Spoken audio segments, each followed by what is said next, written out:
Para Carpo, o que o autor coloca no livro é emoção tirada das situações. Quando consegue transformar essa emoção em símbolo, nasce a obra de arte. Isso pois o símbolo nos toca inteiramente, não fala só raciocínio, mas exprime aquilo que sentimos e não conseguimos expressar. Caso você ainda não me conheça, eu sou a Bia e hoje vamos conversar sobre a Ilíada, um livro que mesmo antes de lermos, chega até nós, nos alcança por ecos de outras obras, filmes, peças, músicas, romances. Afinal, a sua importância é gigantesca. Para entender melhor, fique até o fim do vídeo e não esqueça de se inscrever no canal. Bom, a Ilíada não fala da Guerra de Troia, apesar dela unir todos os acontecimentos relatados, mas trata da cólera de Aquiles. Esse é o enfoque que Homero usa para tocar em assuntos profundamente humanos, como orgulho, a busca pela glória, o sofrimento e principalmente a morte. São cerca de 10.000 versos que impactam pela complexidade das personagens, e é esse aprofundamento que nos conecta a elas, ainda que exista ali uma distância de 3.000 anos, o que é puro mérito do autor. A leitura é muito envolvente. Sério, existem momentos em que ficamos comovidos, intrigados, inflamados, especialmente quando se trata das decisões de Aquiles. E é assim que a epopeia começa. O poeta pede para que a musa cante a cólera de Aquiles e as suas consequências desastrosas para os gregos, que na obra são chamados de aqueus, dânaos, argivos ou helenos. Dessa forma, descobrimos que o exército grego está há 9 anos cercando Troia, com o objetivo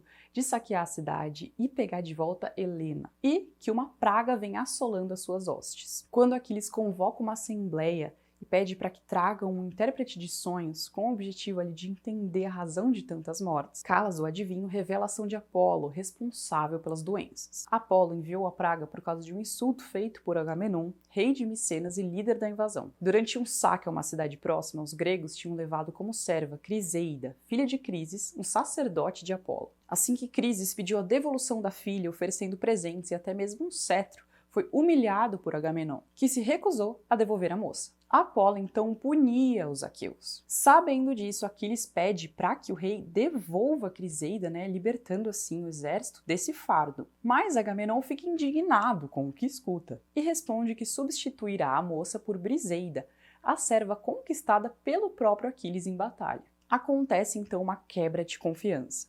O melhor entre os guerreiros gregos, que lutava ali em nome do rei, foi publicamente desonrado por ele. Teve sua moralidade questionada e foi até mesmo intimado a devolver algo pelo qual ele lutou. Bom, é interessante entendermos que nessa época a busca pela excelência, a busca pela glória era extremamente importante para os guerreiros. E esse renome não vinha de autoimagem, mas sim dos atos praticados e do reconhecimento deles. Além disso, Tétis, a mãe de Aquiles, havia profetizado 2 possíveis destinos para o filho.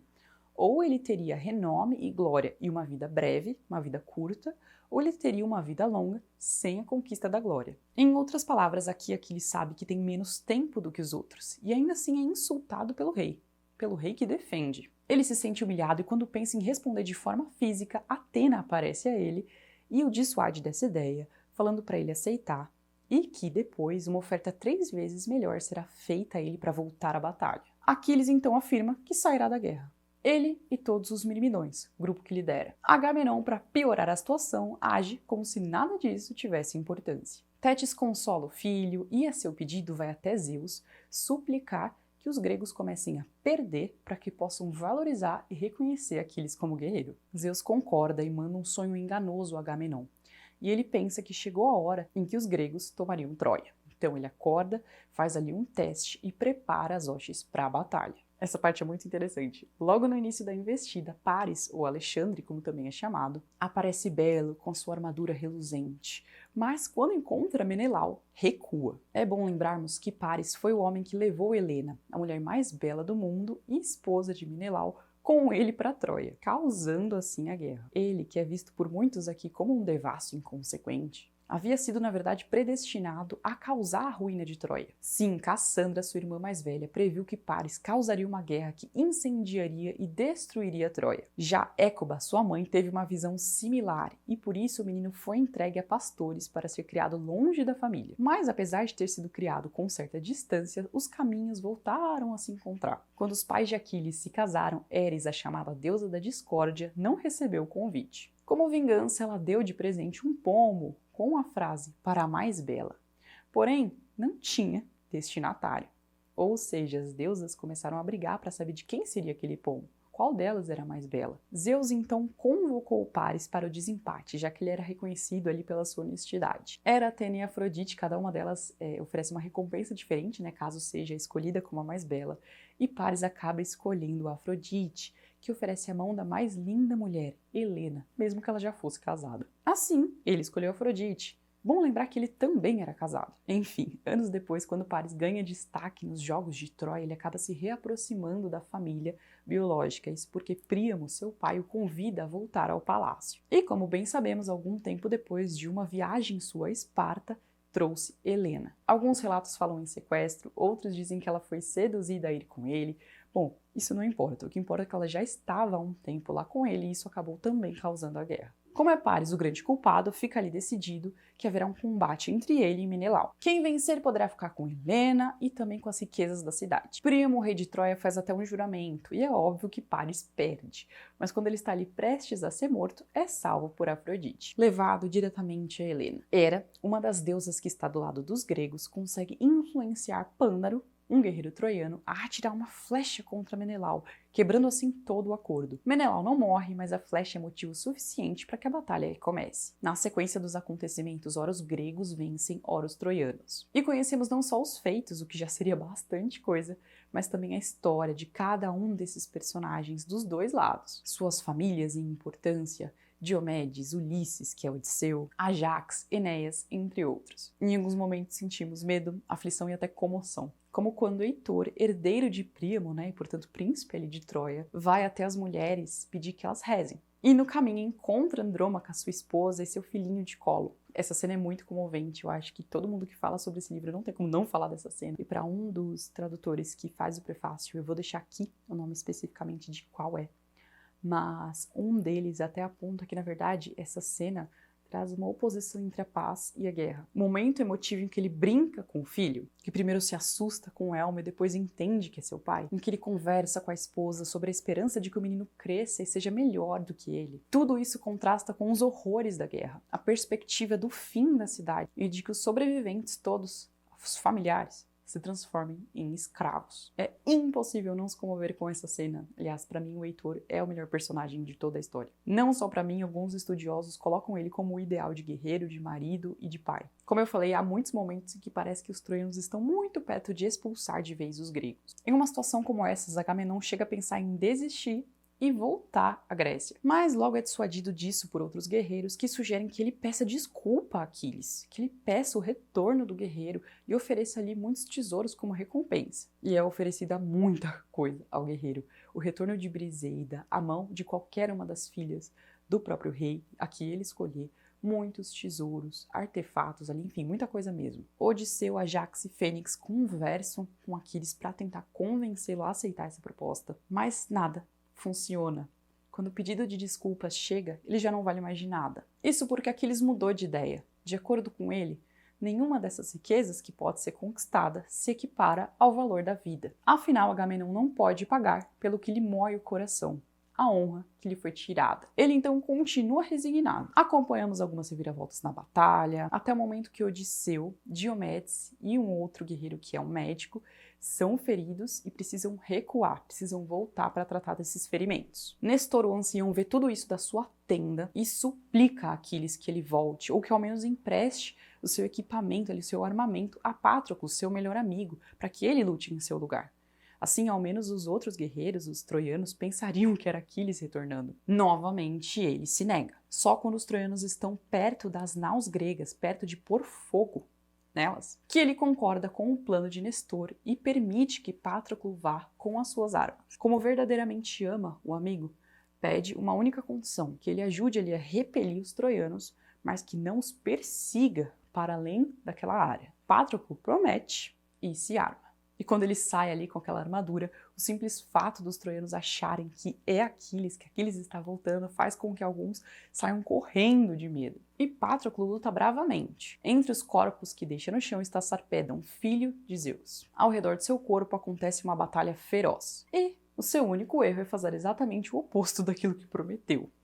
Patroclo então persegue, depois de conseguir repelir os troianos, ele os persegue. Bom, caso você ainda não tenha percebido, o spoiler está liberado nesse vídeo, até porque uma obra do calibre da Ilíada não depende ali de saber ou não o que vai acontecer. Caso não queira saber mais do que isso, eu recomendo que você pule para a parte do vídeo em que eu falo da questão homérica. E, se quiser ficar, eu reforço que não faz diferença alguma na hora da leitura. Bom, é claro que Apolo desarma Patroclo e depois de insuflar força em Heitor, ele mata o melhor amigo de Aquiles, em uma cena de tirar o fôlego. Quando Aquiles fica sabendo, isso transtorna. O luto e a culpa fazem com que ele praticamente perca a vontade de viver. Ainda que saiba do seu destino, da sua breve vida, Aquiles opta por morrer, porque se acha responsável pela morte do seu melhor amigo. Antes, renome e orgulho eram coisas que importavam. Depois ele passou a pensar no que de fato significava a vida. Agora, assume a responsabilidade pelas suas escolhas, ainda que isso signifique morrer. Homero atribui a responsabilidade pelas ações dos homens, tanto às divindades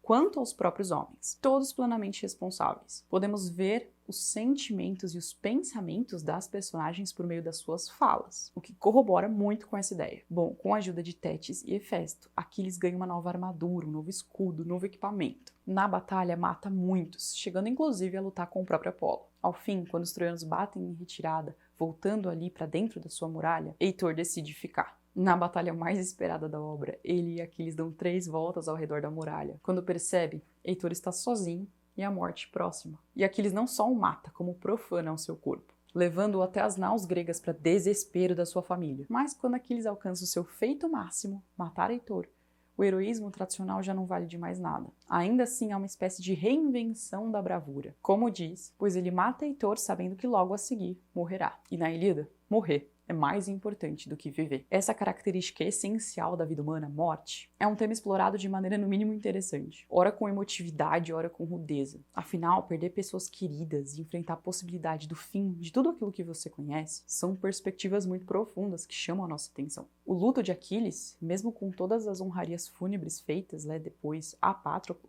leva-o praticamente à loucura. Ele continua arrastando o corpo de Heitor por dias, o que deixa até Apolo indignado. Somente quando Tétis, sua mãe, chega até ele e fala, traz o recado de Zeus, falando para ele aceitar o acordo que Príamo fará a ele pelo corpo de Heitor, pela devolução do corpo de Heitor, que ele se acalma. Príamo também recebe essa mensagem, ele então decide, ele e mais um, vão ali em uma carruagem, eles são ajudados por Hermes a chegar em segurança até a tenda de Aquiles, e ali Aquiles o recebe. É interessante porque o guerreiro ele vê a sua tragédia e a tragédia de Príamo como entrelaçadas. Príamo perdeu Heitor.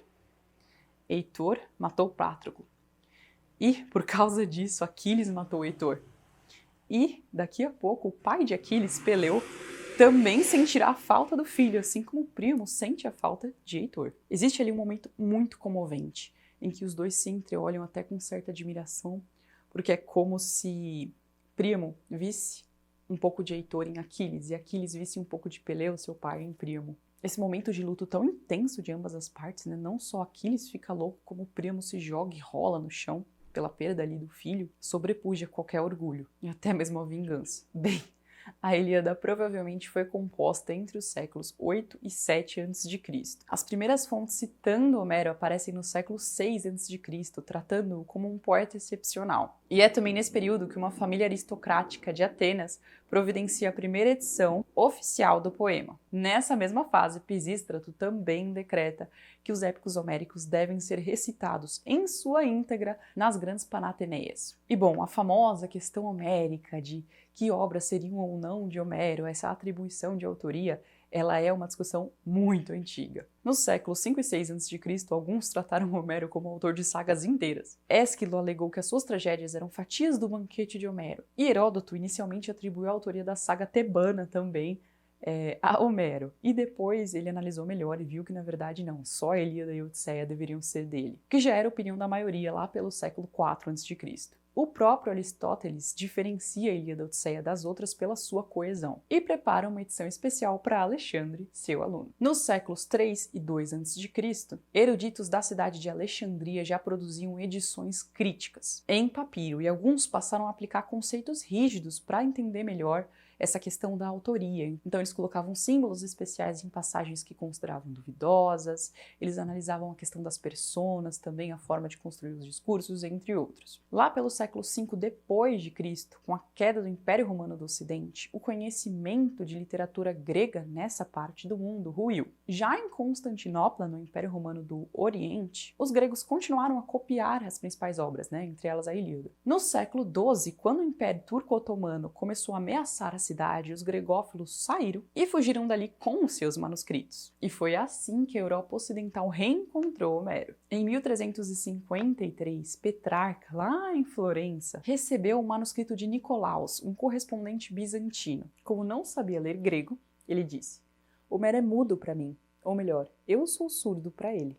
No entanto, gosto simplesmente de olhar para ele, e muitas vezes, abraçando e suspirando, digo: ó grande homem, com que entusiasmo te ouviria. Petrarca então encomendou a tradução de Leôncio Pilatos, que apesar de não ser a pessoa mais indicada para o cargo de acordo com alguns registros, fez com que a primeira cadeira de grego fosse criada na Europa Ocidental. Era o início da recuperação da literatura grega antiga. Entre os séculos 17 e 18 surgiu a teoria da cultura coletiva, que afirmava que, na verdade, vários autores teriam escrito composto ali a Ilíada. E no século 18, Woolf cria a teoria dos analistas, em que, na verdade, partes diferentes da Ilíada são atribuídas a diferentes autores. Esse surgimento dos analistas fez também com que o grupo dos unitaristas, que cria ali na autoria única da Ilíada, fosse reafirmado. Bom, a questão homérica é uma dúvida muito antiga, mas hoje a teoria que prevalece é a de que foi um autor apenas que escreveu a Ilíada e a Odisseia, tanto pela coesão dos textos quanto pelas evidências. Um só poeta, portanto, que surgiu no fim ali da fase oral e herdou a história que veio antes dele, transformando-a em uma obra-prima, como disse o próprio Peter Jones. Sabemos que nessa composição foram usados tantos processos orais complexos quanto a própria escrita. Afinal, o que temos é um texto. Bom, o grego homérico é uma mistura de dialetos no ritmo do hexâmetro, mistura que envolve o jônico, o eólico, o ático e tem influência ateniense na escrita. O predominante é o jônico e a Jônia é exatamente a região que hoje seria o ocidente da Turquia, É exatamente a região que é apontada como o berço de Homero pelas tradições mais antigas. O livro Homero, da Bárbara Graziosi, vai falar de todas essas questões, inclusive que mais de 7 cidades clamam ser berço de Homero, porém essas são as tradições mais antigas que apontam para essa área e, de fato, as evidências batem tanto pelo tom predominante ali do jônico, nos dialetos usados, entre outras questões também. Essa mesma região abriga Hisarlik, cidade fortificada que foi escavada por Schliemann, que era um grande fã da Ilíada. E bate com todas as descrições de Troia. As escavações feitas tanto em Troia quanto em Micenas mostram o florescimento de civilizações admiráveis lá pelo segundo milênio a.C. Por volta do século XII a.C., essa civilização micênica colapsou. Ela só teria se reerguido no século VIII a.C., com a ascensão da polis, a escrita do Levante, aumento populacional, entre outros fatores. Ou seja, Homero escreveu entre os séculos VIII e VII a.C., Isso sabemos também porque ele relata condições que só existiam nessa época, então a existência dos templos, o conhecimento geográfico até a Trácia, da Trácia até o Egito, se não me engano, é o que a autora do livro Homero coloca. Então, todas essas evidências apontam para uma composição mais ou menos nesse período. Porém, ele fala de uma época anterior a ele, muito provavelmente no segundo milênio antes de Cristo, e ele também cita características desta outra sociedade que colapsou. É bastante interessante, ela trata com profundidade sobre a questão homérica, ela faz toda essa linha do tempo para a gente entender melhor desde que época isso era questionado, o que as pessoas pensam hoje. Ela fala bastante da questão da oralidade na composição da Ilíada e da Odisseia. É interessante porque ela fala das fórmulas homéricas, eu não trouxe aqui no vídeo porque eu não achei que cabia na discussão, mas é bem interessante porque ela não só trata das fórmulas, caso você não saiba, por exemplo, quando o autor coloca luminoso Aquiles, Aquiles de pés velozes, luminoso Aquiles de pés velozes, essas fórmulas se repetem, não só em relação a Aquiles, mas a vários personagens. E ela fala não só como ele usa as fórmulas para que elas caibam ali no hexâmetro e facilitem ali, dependendo do quantos pés ele precisa ocupar, para recitar naquele momento, mas também do significado.